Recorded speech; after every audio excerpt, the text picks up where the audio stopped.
पाकिस्तान के क्रिकेटर शोएब मलिक और इनकी अहलिया टेनिस स्टार सानिया मिर्जा के दरमियान अलहदगी की अफवाहें में शिद्दत आ गई है।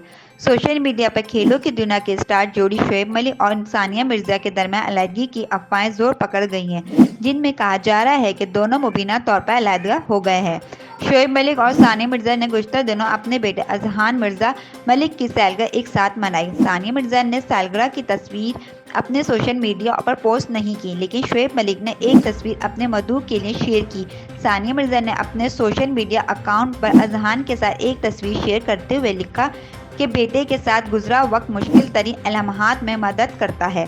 शोएब मलिक और सानिया मिर्जा ने अब तक अलहदगी की खबरों में मुताल्लिक कोई तस्दीक या तरदीद नहीं की। दोनों की शादी 2010 में हुई थी, जिसके पाकिस्तानी मीडिया में भरपूर कवरेज की गई है।